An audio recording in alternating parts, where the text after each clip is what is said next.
मुल्लार gate में 11 कुंडी गायत्री महायज्ञ हो रहा है। शांतिकुंज हरिद्वार के तत्वावधान में यज्ञ पिता गायत्री माता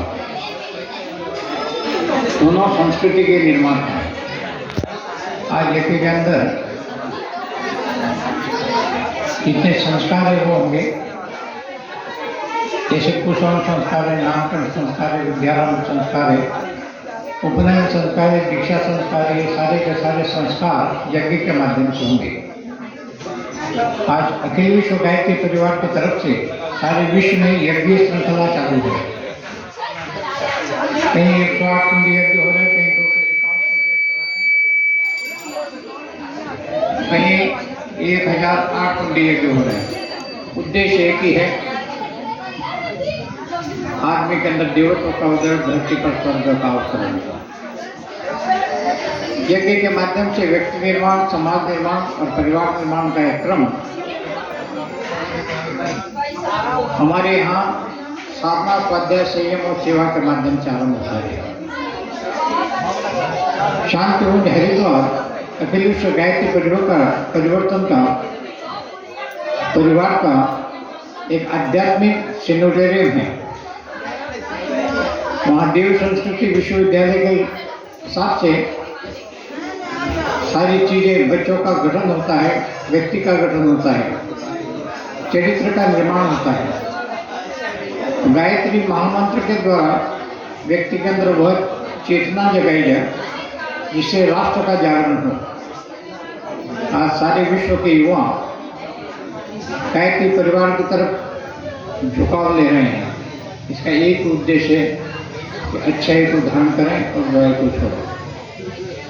हमारा भी यही उद्देश्य है अगर कुंडी यज्ञ करने का कि आदमी देवता बनता चले जाए। देवता तभी बनता है जब उसके अंदर देवत्व के गुण आते हैं। गुणों की साधना वास्तव में ईश्वर की उपासना है। तो आइए हम यज्ञ आरंभ करेंगे, इसी उद्देश्य करेंगे कि भगवान हमारे अंदर वह त्याग की भावना देना, परमात्मा की भावना देना। क्योंकि यज्ञ का मतलब ये त्याग, यज्ञ का मतलब ये परोपकार, यज्ञ का मतलब ये सेवा।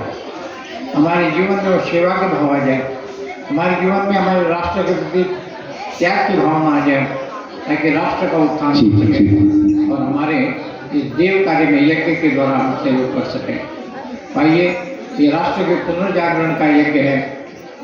मनुष्य के अंदर कोई देवत्व का उदय करने का हमारा उद्देश्य है।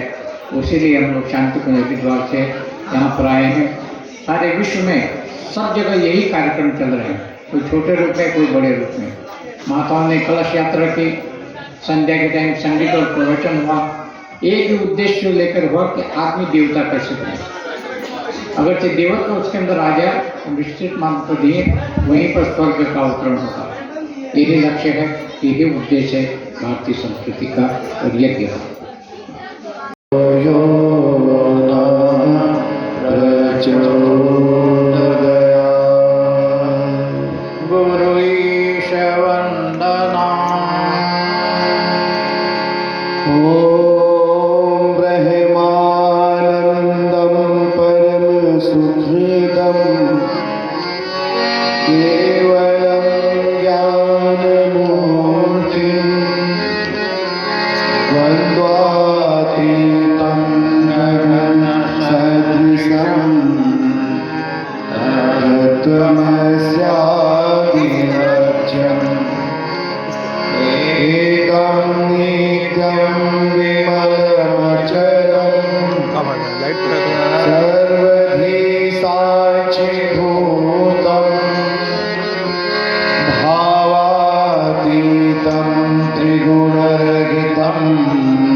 हाथ जोड़ लीजिए।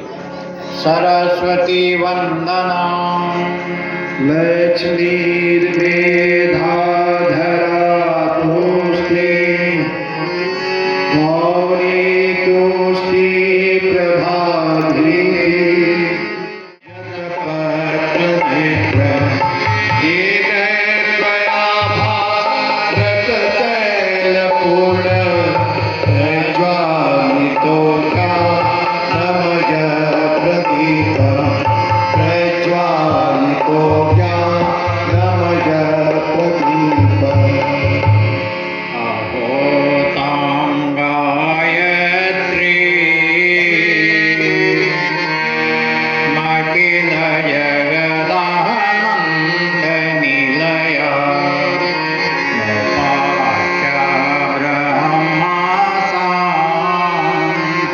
वसृजदमलां सृष्टिमधिकां मताया वेदानां मकिनिखलविश्वजननी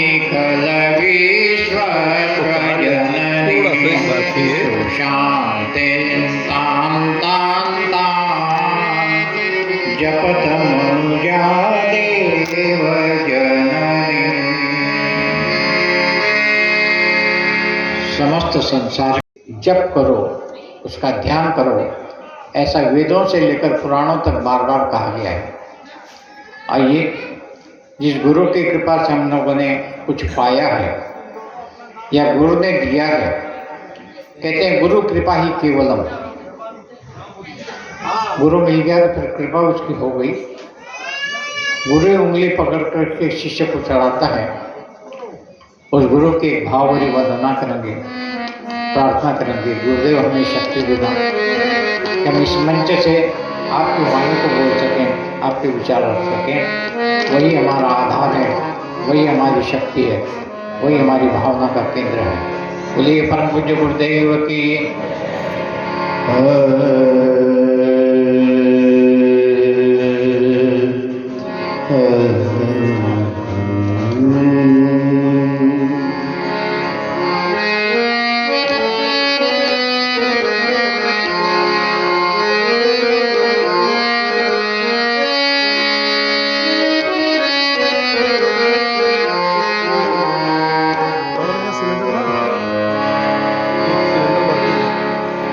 अखंड मंडलाकारं व्याप्तं येन चराचरं तत्पदं दर्शितं येन तस्मै श्री गुरुवे नमः।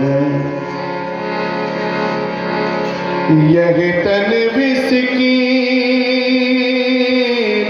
बेलरी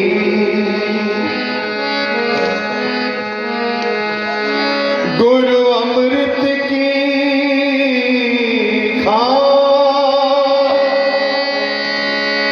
शीश दिए जो गुरु मिले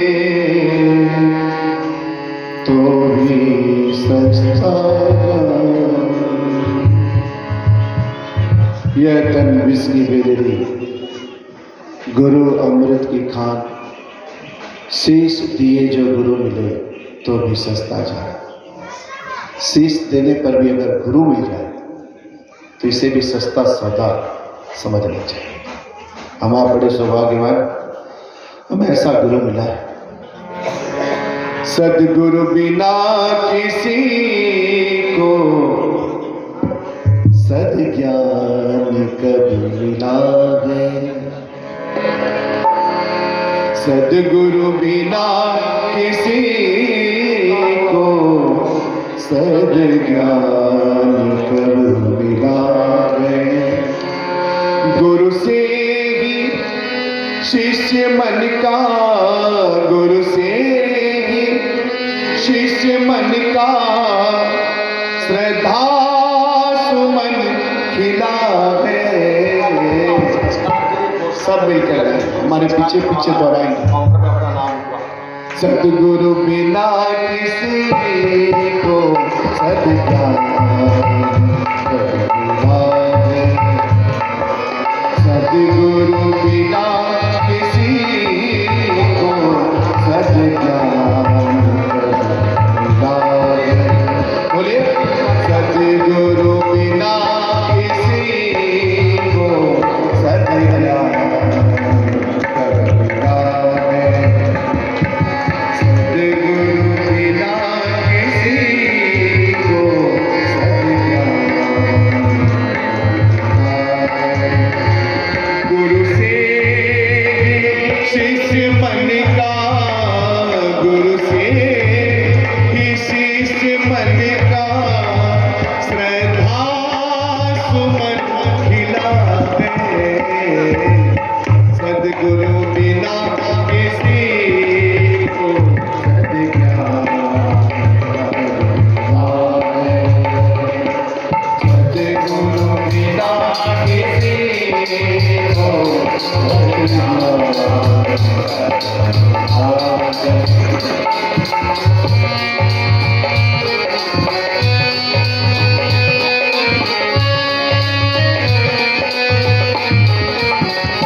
एक एक शब्द ध्यान से सुनेंगे और हमारे पीछे दोहराएगा। गुरु कल्प वृक्ष भी है, अमृत भी और पारस। गुरु कल्प वृक्ष भी है, अमृत भी और गुरु कल्प वृक्ष भी है, अमृत भी और पारस। गुरु कल्प वृक्ष भी है, और पारस। स्रोत गुरु है, गुरु भी परम सुधार से। स्रोत गुरु है, गुरु भी परम सुधार से। गुरु भी परम सुधार से। गुरु से ही इस जगत को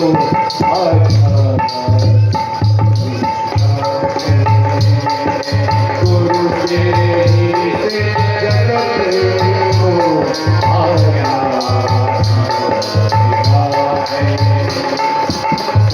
सतगुरु बिना किसी को सतगुरु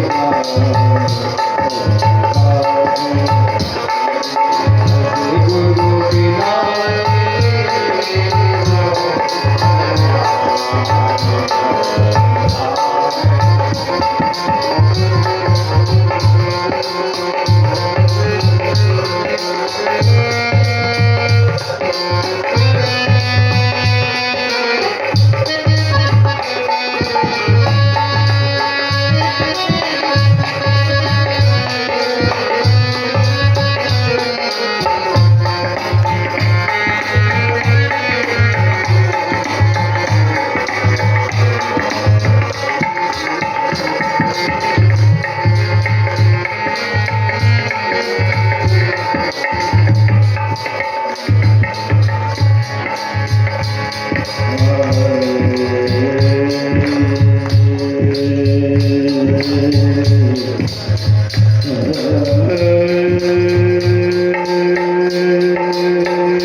गुरु गोविंद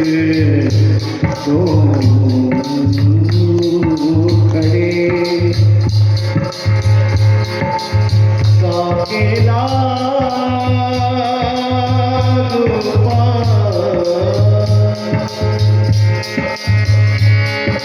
गुरु गोविंद दो खड़े अकेला बलिहारी गुरु आपने जिन गोविंद दियो बता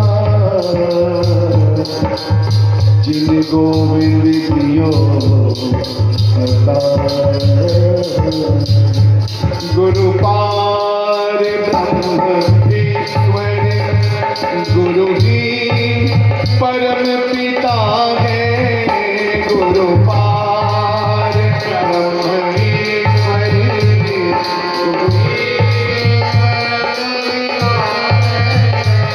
गुरु ही परम हितैषी जगवंत अर्चिता है गुरु ही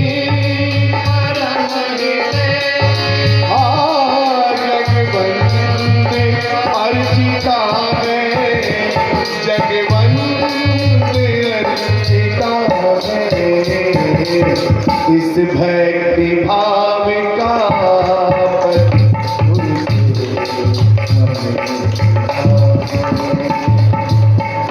भक्ति भाव का गुरु से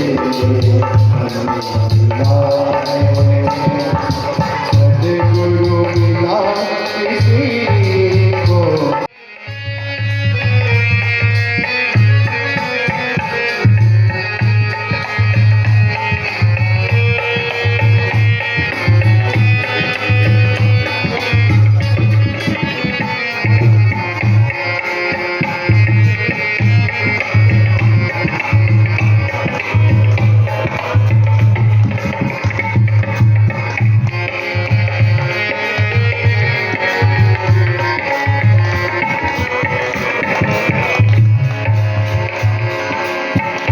गुरुवर गुरुता दीजिए हे पावन सुखदान गुरुवर गुरुता दीजिए हे पावन सुखदान गुरुवर गुरुता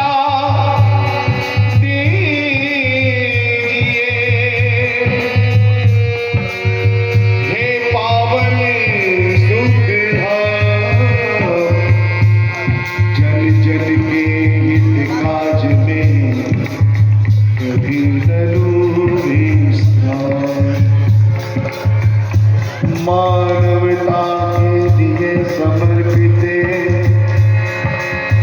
जिनका जीवन सारा उन सद्गुरु श्री राम चरण में नम्र प्रणाम हमारा नम्र प्रणाम हमारा। हे गुरुदेव आप नहीं होते थे जग होते थे। हमने अपने आंखों देखी घटना देखी है कि जो 1100 रुपया देगा वो जग में बैठेगा, जो 1 लाख रुपया देगा वो मुख्य जजमान बनेगा। इस व्यवसायीकरण की नीति से धर्म को छुड़ाना, कौन मानव के भीतर के भेद को समाप्त करके और यज्ञ में ब्राह्मण क्षत्रिय शूद्र वैश्य सबका अधिकार बताना, कौन महिलाओं को सर ऊंचा उठा करके जीना सिखाने की कला बताना, किस प्रकार से पुनः नारी शक्ति को देवी और शक्ति के रूप में पूजने की विधा बताने की जो मार्ग गुरुदेव बता दिए, आप नहीं होते तो गुरुदेव कौन करता है। उपकार यह प्रभु का गुरु बने समीप आए, उपकार यह प्रभु का गुरु बन समीप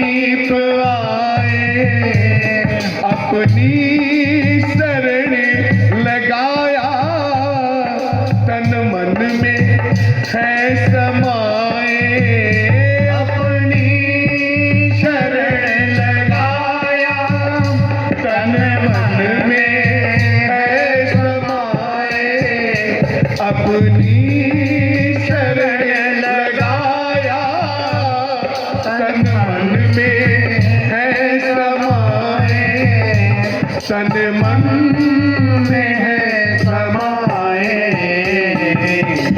और इस बात को कोई झुठला नहीं सकता, इस लाइन को कोई झुठला नहीं सकता कि गुरु के स्वरूप में बस, गुरु के स्वरूप में बस भगवान है। गुरु के समीप में बस भगवान ही मिला है। गुरु बिना किसी को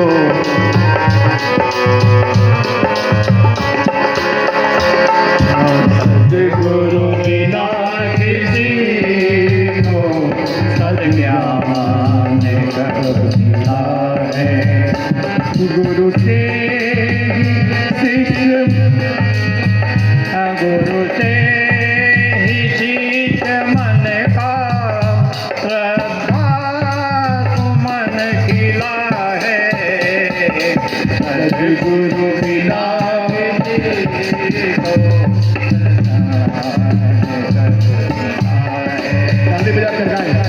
सद्गुरु बिना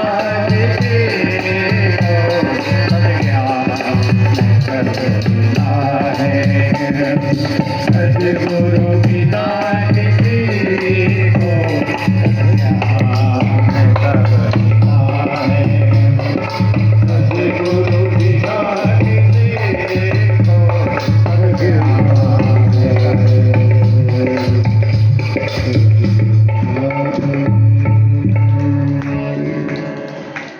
बोलिए परम पूज्य गुरुदेव की जय। श्रद्धा फंडामेंटल बेस है। हम कर्मकांड करेंगे, मंत्र तो हम बोलेंगे, भावनाएं जुड़ी रहनी चाहिए। आइए थोड़ी यज्ञ के बारे में चर्चा कर लेते हैं, फिर यज्ञ कर्मकांड आरंभ करेंगे। यज्ञ का जो दर्शन है, जो फिलॉसफी है, यज्ञ करने के लिए जो हम लोग इतने आतुर रहते हैं, उत्साह रहते हैं, उमंग रहता है, पुण्य की अभिलाषा रहती है कि हमको पुण्य मिलेगा, ये ऐसे ही कहा गया है ना, सही सत्य पर आधारित है। और सत्य पर आधारित है तो इसका दर्शन क्या है? हमारी प्रकृति एक यज्ञ कर रही है। यज्ञ को समझिए, यज्ञ का मतलब है त्याग, परोपकार। समझ लीजिए किसान ने खेत के अंदर चाष करके धान उपजाया, गेहूं उपजाया, जो भी उपजाया। किसान अगर जो उपजाए नहीं तो उपजाए और उसको बेचे नहीं तो यहाँ से यज्ञ चालू होता है। परोपकार का जीवन ही यज्ञ है। इन हाथों ने अन्न पकाया, इन हाथों ने लिया, मुंह को दिया। अगर हाथ मना कर दे कि मुंह को नहीं देंगे तो एक रसगुल्ला हाथ में रखा है, मुंह तक नहीं जाए तो भाई साहब हाथ में रहेगा, वो यज्ञ नहीं हुआ। लेकिन उसने अपने आप का हाथ में के उस रस को छोड़ा, मुंह के पास दिया। उसने मुंह अगरचे कहे कि मैं इसको लीवर को नहीं दूंगा। ये देने की परंपरा का नाम है, रुकने की परंपरा का नाम यज्ञ नहीं है। देते चलिए, इसका नाम यज्ञ है। जिसके अंदर देवत्व आएगा वो देगा।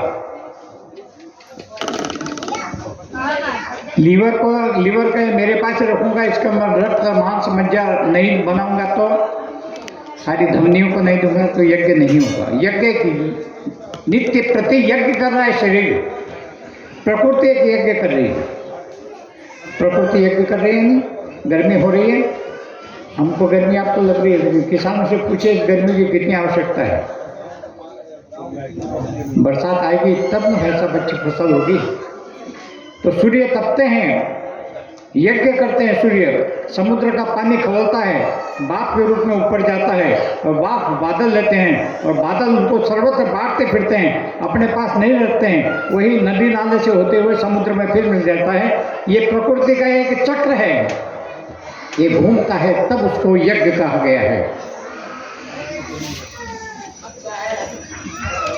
लेकर के बैठने का नाम यज्ञ नहीं है। देने का नाम यज्ञ है। दीजिए, आपके पास क्या है? बुद्धि है, आपके पास प्रतिभा है, आपके पास श्रम है, आपके पास दौलत है, अच्छे काम के लिए दीजिए, भगवान के दर्शन के लिए। सृष्टि भगवान की है, ये सारा विश्व ईश्वर का घर है। गुरुदेव ने कहा था एक दफे कि हमको बेटा सूत्र मिला, तुम भी अपने जीवन में उतरा लेना। बोर काटो, बोर काटो, बोर काटो। साधना उपासना तो हमने की, लेकिन बोया काटा ये भी किया है। कहाँ बोए? ईश्वर का खेत है। क्या बोए? आपके पास जो दिया है भगवान ने। गुरुदेव ने कहा हमने सारा जीवन भर बोया और काटा है। हमने, हमारे पास जो भी था श्रम था, हमने बोया है। हमारे पास जो भी था पैसा था, हमने बोया है। गुरुदेव के पास इतनी संपत्ति थी कि इतना, वो हाथी जो है उसके ऊपर हाथी बैठ करके आदमी चले जाता था उनके यहाँ। ये उनका घर था, कौन सा? जमींदारी का। लेकिन सब दे दिया। किसके लिए दिया? परोपकार के लिए। जमीन किसको दे दी? वहाँ कन्याओं का एक कॉलेज बना है। और जमीन किसको दे दी? हॉस्पिटल के लिए दे दी। ये क्या चीज़ है? देना सीखिए। देने का नाम ही यज्ञ है। लेने के लिए बैठेंगे तो भाई साहब यज्ञ कैसे करेंगे? अच्छा ये बताइए, वृक्ष है, यज्ञ कर रहे हैं? नहीं कर रहे हैं? वृक्ष अपने पास फल अपने पास रख लेता है क्या? उसके पास फल आते हैं तो दे देता है। वृक्ष अगर देने से इनकार कर दे तो मेरे ही फल है, मैं रखूँगा नहीं, बांटिए बांटिए बांटिए। ये बांटने का काम ही यज्ञ है, जो आप इसके अंदर स्वाहा करेंगे। स्वाहा, मेरा नहीं आपका है, सबके लिए हो। आप इसके अंदर इतना घी लगाएं, ये शकल लगाएं, जितनी चीज़ें इसके अंदर होमेंगे, पैसा भी इसका क्या हो जाएगा? इसका भस्म हो जाएगी। बाकी तत्व कहाँ गया? बाकी तत्व हवा के साथ मिल गया। कहाँ मिल गया? पूरी प्रकृति में मिल गया। प्रकृति एक यज्ञ कर रही है। हमारा जीवन एक यज्ञ कर रहा है। जब तक सांस है तब तक जीवन चलता है। सांस रुक गई तो भाई साहब चल के दिखाइए, बोलिए ना पंडित जी, एक दो शब्द बोलिए। नहीं, अब तो सांस रुक गई, रुक गई। वो प्राण ऊर्जा देता है यज्ञ। आदमी के अंदर की बोलने की प्राण शक्ति यज्ञ देता है। उस प्रक्रिया को अगर से करें तो यज्ञ होता है। यज्ञ के 3 पार्ट हैं, 3 चीजें हैं। 3 चीजें करने से यज्ञ पूर्ण होता है, यज्ञ का लाभ मिलता है। बता दें कौन से लाभ लेना चाहते हैं? एक है देव पूजन, देवताओं का पूजन। ये सब जितने हैं देव पूजन होगा। सारी जो चीज़ें हैं यहाँ देख रहे हैं आप, लाल पीले काले सारे रंग, एक है हर एक देवताओं का एक एक रंग है। उसके अंदर हम उनको आह्वान करेंगे, 33 कोटि देवताओं को। कलश का पूछेंगे, घट स्थापना करेंगे, दीपक करेंगे। ये देव पूजन है। देवता किसको कहते हैं? जो देते हैं। देख, एकदम नारद जी एक दफे ब्रह्मा जी के पास गए। बोले ब्रह्मा जी एक बात बताइए, आप तो पितामह हैं? बोले हाँ हैं। तो राक्षस भी आप ही के लड़के हैं? बोले हमारे हैं। और देवता भी आप ही के लड़के हैं? बोले जरूर है। तो आप भेदभाव क्यों करते हैं? भेदभाव क्यों करते हैं? राक्षसों ने सुन कहा गया, ठीक बोल रहे नारी जी, हमारी बात ठीक रख रहे हैं, हमारे साथ भेदभाव करते हैं। तो ब्रह्मा जी ने कहा देखो, देवताओं का हम सम्मान करते हैं, लेकिन तुम बोलते हो तो थोड़ा सा कि टेस्ट कर लेते हैं। मुख से बोलना एक बात दूसरी है, प्रैक्टिकल कर लेते हैं। बोले कैसे? बोले बताता हूँ। तो ब्रह्मा जी ने कहा कि हम दावत देंगे देवी, ये देवताओं को और असुरों को। असुर बड़े खुश हुए। उन्होंने कहा एक काम कीजिएगा। नारद जी ने कहा क्या? पहले असुरों को बुलाइएगा, उनकी इच्छा है कि पहले हमको बुलाया जाए। रोज देवताओं को बुलाते हैं, इसके बजाय हमको पहले बुलाया जाए। नारद जी ने कहा अच्छा है, बुला लेंगे, कोई बात नहीं। ब्रह्मा जी ने कहा आ जाएंगे। बड़ा सा टोपिए, अब आप चिंतन कीजिए, बड़े से हॉल में टोपिए में तिवारी ब्रदर्स का राजभोग रखा। क्यों भाई साहब? राजभोग समझ में आता है ना? बड़ा बड़ा पीला पीला, इतना इतना बड़ा, एक साथ खाने से मुंह खुलेगा ही नहीं दोबारा। तो असुर ने कहा कि अरे बाप रे, पानी आ गया। बड़ा बढ़िया काम आयोजन किया ब्रह्मा जी ने। ब्रह्मा जी को धन्यवाद देना चाहिए। सब आ गए। बोले बोलिए ब्रह्मा जी, एक दफे हुक्म तो दीजिए कि खाएं। बोले हुक्म तो देंगे, लेकिन उसके पहले एक शर्त है। तो क्या है, हम एक मंत्र पढ़ेंगे और आपकी हाथ की कोहनी सीधी हो जाएगी। अब भाई साहब बताइए, किसी के हाथ की कोहनी मुड़े नहीं, मंत्र आपने बोल दिया, आप खाना कैसे खाएंगे बताइए? खाएंगे? हाँ, ऐसे ले जाकर ऊपर से रसगुल्ला डालेंगे तो जरूर है कि मुंह में गिरेगा? क्यों भाई जी, नाक में भी गिर सकता है, आँख में भी गिर सकता है। आप ब्रह्मा जी देखे ना, आपने अपनी बुद्धि लगा दी तो नहीं खिलाना था तो ऐसे बोल देते हैं। तुमने कहा ठीक है, ट्राई करके देखते हैं। ये सब बच्चे किए, किसी के कपड़े खराब हो गए, किसी का नाक खराब हो गया, किसी की आँख खराब हो गई। ये क्या होगा, जितना राजभोग था सब खराब हो गया, एक भी काम नहीं आया। तो तुमने कहा देखिए, चालाकी तो हमारे साथ आपने कर दी, लेकिन यही देवता के साथ करना पड़ेगा। देवताओं को बुलाया गया, वैसे रसगुल्ला रखा गया, वैसे देवताओं ने देख करके कहा खाना तो है लेकिन कैसे? कहा धियो यो न प्रचोदयात्। गायत्री से प्रार्थना की, धियो मतलब बुद्धि, यो मतलब आप, न मतलब हमारी, प्रचोदयात् मतलब प्रेरित करे। हे माँ, अब ऐसी बुद्धि देना कि हम इस रसगुल्ले को खा सकें। देवता देवता देवता देवता प्रार्थना की। जैसे बीच में टोपिया है, हमने कहा भाई साहब, एक देवता ने कहा दूसरे देवता को हमारे सामने खड़े हो जाइए, पहले हम आपको खिलाएंगे। क्यों साहब, कोई नहीं मुड़ेगी क्या सामने हो खिलाने में? लेकिन देने का भाव है कि हम नहीं खाएंगे, पहले आपको खिलाएंगे। इसका नाम होता है देवता। जो देना जानता है वही देवता होता है, और जो अपना संग्रह करता है उसका नाम असुर कहा गया है, उन्हीं को राक्षस कहा गया है। तो देव संस्कृति, देव पूजन का मतलब है देवता बनिए। आपके पास जो भी प्रतिभा है, बुद्धि है, जो भी कुछ है, समाज के कार्य के लिए लगाइए, लोगों के उत्थान के लिए लगाइए, जो पीड़ित है उनके लिए उठाइए, जो पतन में गिर रहे हैं उनको उठाइए। यह है यज्ञ का पहला दर्शन। दूसरा है संगतिकरण। संगतिकरण मतलब एडजस्टमेंट, तालमेल बैठाना। आज रविवार का दिन है, नहीं भाई लोग थके हारे रहते, एक दिन तो छुट्टी का मिलता है, उसमें घर में आराम करने का मिलता है। उसमें भी गायत्री परिवार ने यज्ञ रख लिया। अब धर्मपत्नी बोलती है कि चलिए ना जाएंगे, कहाँ पर? यज्ञ करने के लिए, जोड़े के साथ जाएंगे। वहाँ लोग बोले कि जोड़े के साथ आना चाहिए। पत्नी बोले जा तुम जाओ, हम नहीं जाएंगे। अब बताइए, पत्नी के मन में उदासी आएगी नहीं? तालमेल नहीं ना बैठा है। पत्नी बोले कि चलिए, पति बोले कि नहीं जाएंगे, तालमेल नहीं ना हुआ, एडजस्टमेंट नहीं ना हुआ। जिसको परिवार में एडजस्टमेंट करना आ जाता है, समाज में एडजस्टमेंट करना चाहता है, वही सबसे बड़ा कलाकार है, वही यज्ञ करता है। जिसको तालमेल बैठाना आ गया, चाहे कितना भी बड़ा विपक्षी हो, तालमेल बैठा दिया तो आनंद आ गया। तालमेल बैठाइए, इसी का नाम है यज्ञ। लड़ाई मत करिए, तालमेल करना सीखिए। इस युग में जो तालमेल बैठाना जानता है वो सबसे बड़ा कलाकार है। तीसरी चीज है दान। बोलेंगे आप असली चीज पर आएंगे, लगता है दक्षिणा के लिए बोलेंगे। नहीं भाई साहब, 2 दिन से चिल्ला रहने की दक्षिणा नहीं चाहिए। दान का मतलब है देना सीखिए, देना सीखिए। क्या देंगे? अच्छे कार्य के लिए जो भी आप कर सकते हैं उसको करिए। ये नहीं है कि गायत्री परिवार अच्छा काम कर रहा है वही उसी को देना है। समाज में कोई भी उत्थान के लिए अच्छा काम करता है उनको दीजिए, अच्छे कार्य के लिए अपना योगदान दीजिए। इसी का नाम है यज्ञ। इन तीनों भावों को कि हम देवता होंगे, दूसरा हम तालमेलशील होंगे, तीसरा हम दाता होंगे, इसी को लेकर के यज्ञ का स्वरूप करेंगे। मंत्र हम बोलेंगे। मंत्र में 3 चीजें लगती है। मंत्र में 3 चीजें लगती है। एक, मंत्रों का सही उच्चारण, दूसरा है विचारना, हम क्यों कर रहे हैं।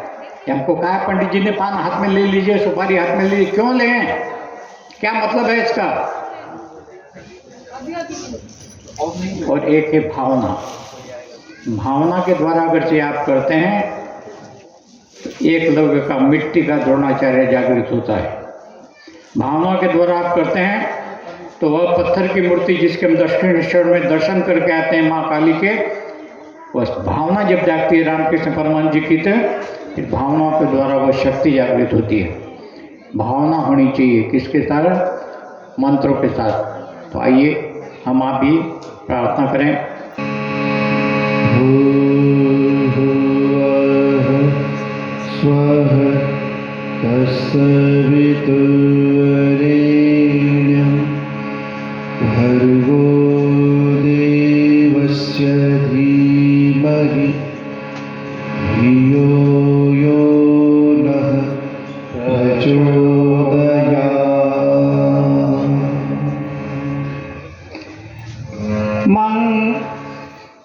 साधनादि पवित्रीकरणम।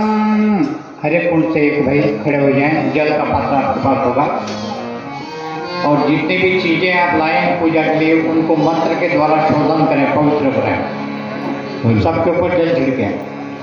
ओम गुणादिते परिश्रुतगं सोमगं सूर्यस्य दुहिता वारेण शस्त्रघातनम्। ओम गुणन्तु मा देवजनाः पुनन्तु मनसा धियः पुनन्तु विश्वा भूतानि जातवेदः पुण्यमान्। मंगलाचरणम। हमारे कार्यकर्ता भाई यहाँ पर उपस्थित हो, दो जिन्हें फूल ले लें। आपका हम यज्ञ में स्वागत करते हैं। आप लोग कौन हैं? हमारे लिए आप लोग जजमान नहीं, आप लोग देवी देवता हैं। देवता है वही यज्ञ करने के लिए आए हैं। तो आपका हम स्वागत करते हैं यज्ञ में। भगवान आप सबका कल्याण करें। देव भद्रम पश्येमाख्यवीर्यजत्रा स्थिरैरङ्गैस्तुष्ट्वागं सस्तनूभिः व्यसेमहि देवहितं यदायुः। मंगल भवने अमंगल हारी, मंगल भवने अमंगल हारी।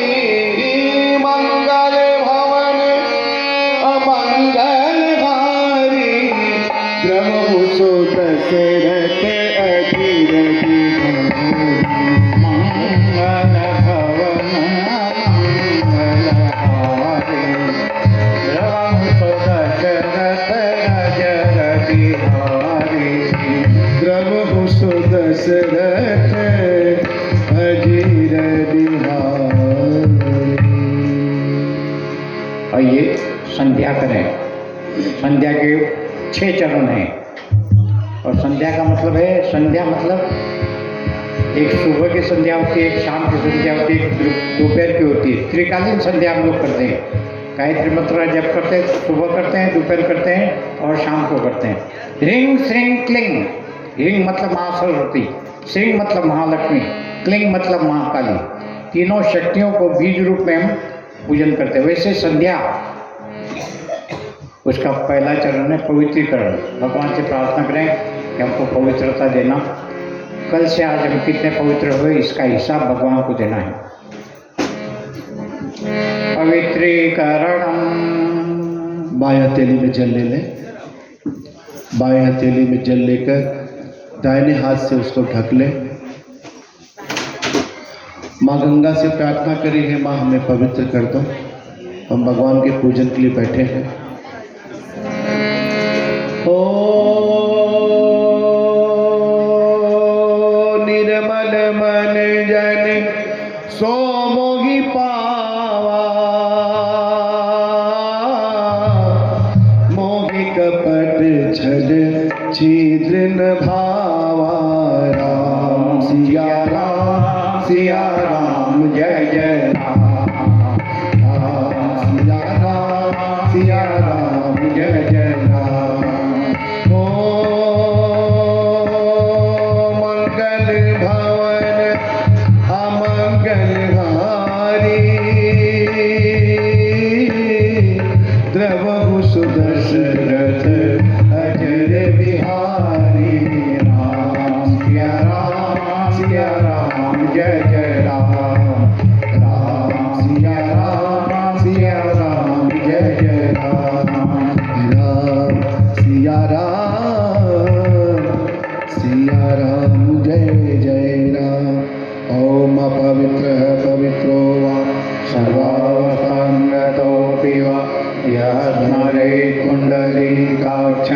सवायाभ्यंतर शुचि ओम पुनातुंडरीकाक्ष पुनातुंडरीकाक्ष पुनातु आचमनम। पुनः बाएं तिल्ली में जल ले लीजिए।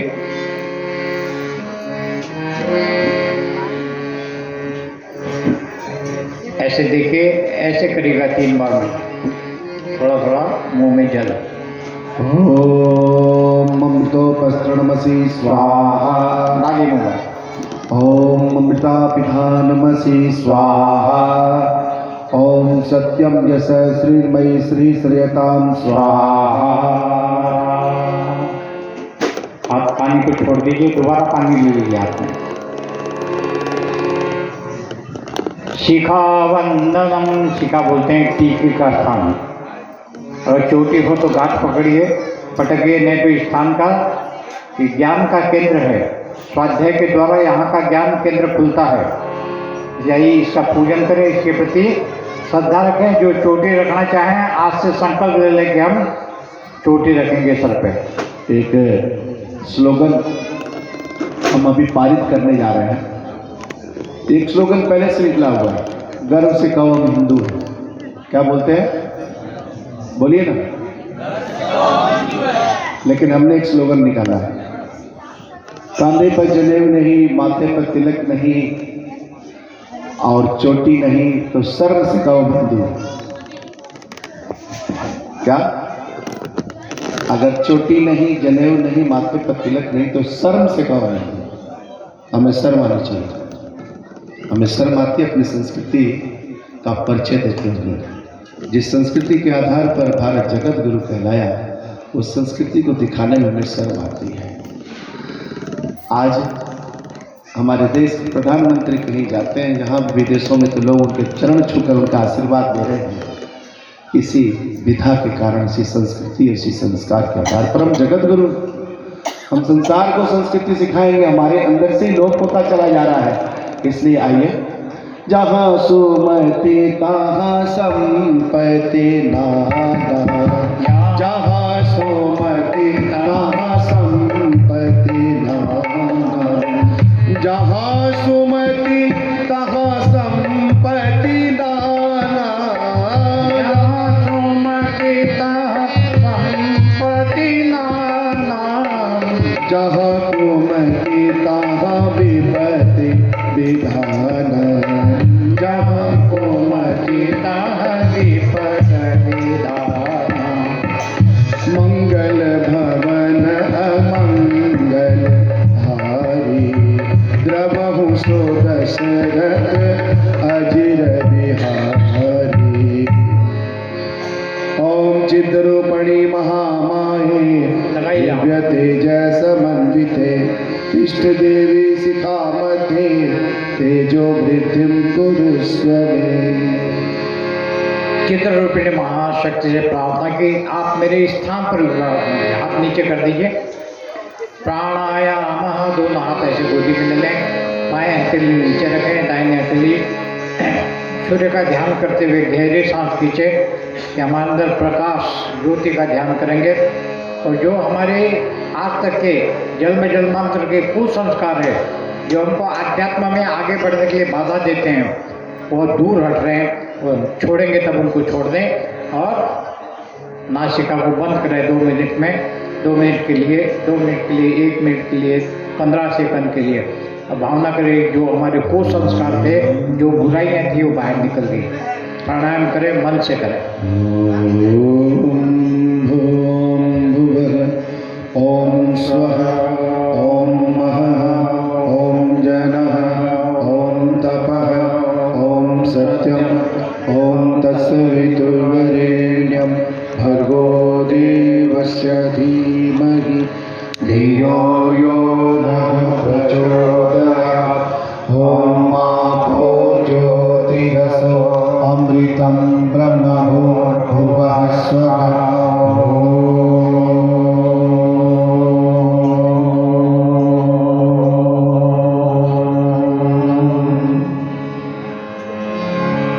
न्यासः, पुनः बाएं हथेली में जल ले लीजिए। ये संध्या का 5वां चरण है न्यास। न्यास मतलब स्थापना, कहते शिलान्यास करती है किसका, यहाँ मंदिर बनेगा इसका, यहाँ हमने शिलान्यास कर दिया। मतलब न्यास मतलब कुछ हम करने जा रहे हैं उस चीज़ की, जितने भगवान ने हमको इंद्रियां दी है, वाणी दी है, आँख दी है, नाक दी है, कान दी है, उसके अंदर न्यास करिए किसका, पवित्रता का। बताइए भाई साहब, वाणी आपके पास है अच्छा बोलने के लिए, भगवान ने दिए ना गाली देने के लिए, गाली देने के लिए, अच्छा बोलने के लिए, अच्छा हम अच्छा बोलते हैं तो अपने आप से विचार करिएगा, हमको कुछ नहीं बोलना है, आप ही सोचिएगा कि हम कितना बोलते हैं अच्छा, कितना कड़वा बोलते हैं। वाणी हमारी शोधन हो, पवित्र हो, यज्ञ में आए तो रोज भगवान को साथ बैठ करके हिसाब देना पड़ता है कि कल हमने कड़वा बोला था, आज से नहीं बोले। तो यज्ञ करके स्वास्थ्य करके चले जाएंगे, उसमें आपके अंदर परिवर्तन कहाँ होगा। ये प्रयोगशाला है, इसके अंदर आदमी को आदमी बनाया जाता है। जन्म से तो हम आप सब मनुष्य है, लेकिन जीवन में हमारे मनुष्यत्व आया नहीं, इंसानियत आई नहीं। इसलिए वाणी हमारी पवित्र हो, नाकों को हमारे प्राण शक्ति ऊर्जा हो, आंखों को स्पर्श करेंगे ताकि हमारी आंखें पवित्र हो। आंखें बड़ी गंदी होती है, बड़ी पवित्र होती है,